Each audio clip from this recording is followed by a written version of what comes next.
जब भी हम लोग मैनेजमेंट के बारे में पढ़ते हैं या ऑर्गेनाइजेशन के बारे में पढ़ते हैं तो हम उसमें काफी सारे प्रिंसिपल्स पढ़ते हैं। जैसे कि मैनेजमेंट में आपने पढ़ा फेयोल के 14 प्रिंसिपल्स, और वो जो प्रिंसिपल्स है वो बहुत बहुत बहुत ज्यादा इंपॉर्टेंट है।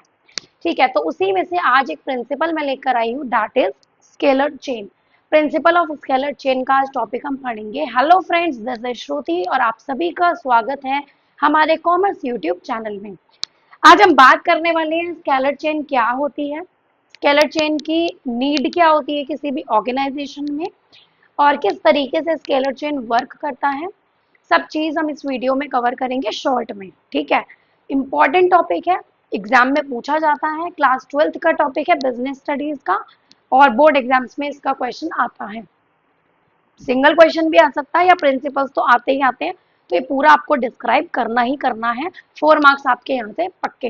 ठीक है, तो देखो स्केलर चेन क्या होता है। Scalar chain means line of authority और chain of superiors from highest to lowest rank. इसका मतलब क्या है, अब आप यहाँ पर इस डायग्राम से मैं आपको सारा समझा दूंगी, इतना इजीली समझा दूंगी कि दोबारा से शायद आपको वीडियो देखने की जरूरत भी नहीं पड़ेगी। देखो, ये एक मैंने डायग्राम यहाँ पे शो किया आपको, जहाँ पर A B C D E F ये सब जो है ये एम्प्लॉइज हैं। ठीक है, जितने भी ये लिखे हैं ये सब कौन है, एम्प्लॉइज हैं। अब अगर हम बात करें तो स्केलर चेन क्या बताता है। स्केलर चेन एक लाइन है अथॉरिटी की, या फिर कोई एक चेन है जिसमें superior highest to lowest rank communicate करती है। ठीक है, it must be followed strictly in an organisation. एक ऑर्गेनाइजेशन के अंदर स्केलर चेन बहुत स्ट्रिक्टली फॉलो होनी चाहिए। स्केलर चेन क्या होती है समझिएगा। फॉर एग्जाम्पल, ई को कोई चीज, कोई बात, कोई फैक्ट, कोई इंफॉर्मेशन पहुंचानी है ओ तक, तब उसको क्या करना पड़ेगा, ई को पहले डी के पास जाना पड़ेगा, डी को बताना होगा, डी सी को बताएगा, सी बी को बताएगा, बी ए को बताएगा, फिर ये एल को बताएगा, एल एम को बताएगा, इस तरह से जाके वो ओ तक पहुंचेगा। This is known as scalar chain. Clear है इतना, ये होती है स्केलर चेन। अब अब अगर हम बात करें कि अगर कोई इमरजेंसी की सिचुएशन पड़ जाए, या किसी एम्प्लॉय को किसी पर्टिकुलर एम्प्लॉय से ही कुछ इंपॉर्टेंट काम, कोई इमरजेंसी का कुछ काम, कुछ भी ऐसा पड़ जाए, तो वो उससे डायरेक्ट कम्युनिकेट कैसे करेगा। यहाँ पर ये सवाल उठता है, कैसे करेगा डायरेक्ट कम्युनिकेट, जबकि रूल तो ये है कि पहले ये इसके पास जाएगा, फिर ये इसको बताएगा, ये इसको बताएगा, ये इसको बताएगा, ऐसे करके वो ओ तक पहुंचेगा। तो इसी तरह इसके लिए फेयोल ने एक कॉन्सेप्ट दिया है, जिस कॉन्सेप्ट को हम बोलते हैं गैंग प्लैंक। गैंग प्लैंक क्या होता है कि अगर ई को ओ तक इंफॉर्मेशन पहुंचानी है तो उसको यहाँ से यहाँ, यहाँ से यहाँ, यहाँ से यहाँ, ये सब जो चेन्स है ये सब फॉलो नहीं करनी पड़ेंगी। ये डायरेक्ट ई अपनी जो बात है वो ओ तक बोल सकता है, किसके through, gang plank. Gang plank के थ्रू। गैंग प्लैंक क्या है, permits direct communication between employees in different position without scalar chain. Scalar chain के बिना डायरेक्ट कम्युनिकेशन हो रहा है ई का ओ की तरफ थ्रू गैंग प्लैंक। क्लियर है इतनी बात आप लोगों को, समझ में आया क्या होता है गैंग प्लैंक। स्केलर चेन के जो चेन्स है उसको रिड्यूस करने के लिए, या इमरजेंसी की सिचुएशन में एकदम से किसी एम्प्लॉय से बात करने के लिए, कम्युनिकेट करने के लिए, we use gang plank, organization use gang plank.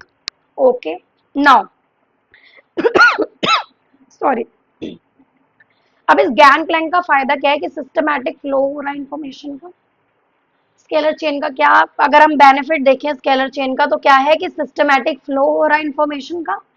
लेकिन अगर हम इसके कॉन्सिक्वेंसेस देखें कि इसके परिणाम क्या हो सकते हैं, तो दो चीज आपको लिख के आनी है। There may be communication gap. Communication gap कैसे हो सकता है स्केलर चेन में, जब, ध्यान से सुनिएगा एग्जाम्पल के थ्रू, ई अपनी बात डी को बोलेगा। मान लो ई ने डी को बोला कि एक बिल पास करना है जिसमें ऐसे ऐसे ऐसे ऐसे ये रूल्स हैं, ये हमें करना है, कुछ इस तरीके की बात।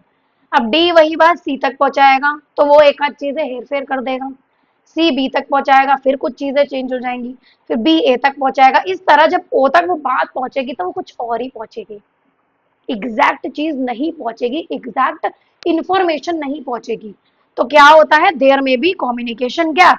तो कम्युनिकेशन गैप हो सकता है उससे, and the next is no clarity in authority responsibility relationship. Authority और रिस्पॉन्सिबिलिटी के बीच में जो रिलेशनशिप है उसकी कोई क्लैरिटी इसमें नहीं होती है। तो बेसिकली जो आपसे पूछा जाता है यहाँ से तीन चीजें बनती है, मैं आपको बता देती हूँ, इंपॉर्टेंट है, सुनकर जाना। पहली चीज कि स्केलर चेन क्या होता है, डायग्राम के थ्रू समझाओ। तो आप स्केलर चेन में सारा लिख के आएंगे, और ये जो पहला डायग्राम मैंने बनाया था विदाउट दिस, इसके बिना जो मैंने ये डायग्राम बनाया था, ये आपको वहां पर बनाकर आना है, ये वाला। समझ में आई बात आपको? फिर उसके बाद सेकंड चीज आपसे पूछ सकता है गैंग प्लैंक क्या है। तो गैंग प्लैंक में आपको ये सारा डिस्क्राइब करना है और आपको फिर लिखकर बताना है कि यहाँ से यहाँ तक पहुंचने में गैंग प्लैंक, ये आपको अलग डायग्राम में बताना है। मैं आपको दोनों चीज एक ही में ही समझा रही हूँ, क्योंकि यहाँ पे बोर्ड थोड़ा सा शॉर्ट मतलब स्मॉल है, तो थोड़ी सी शॉर्टेज है यहाँ पे, टाइम की भी और स्पेस की भी। ओके, फिर उसके बाद आपसे पूछ सकता है इसके बेनिफिट्स और कॉन्सिक्वेंसेस, जो मैंने आप लोगों को यहाँ पर बता दिए हैं। तो इस तरह से आपका फुल फ्लेज्ड 4 या 6 मार्क्स का ये क्वेश्चन रेडी होता है स्केलर चेन का। ठीक है, तो अब मैं आप लोगों को इसका स्क्रीनशॉट भी कम्युनिटी टैब में डाल दूंगी, प्लस मैं साइड हो जाती हूँ, आप इसका स्क्रीनशॉट ले लीजिए।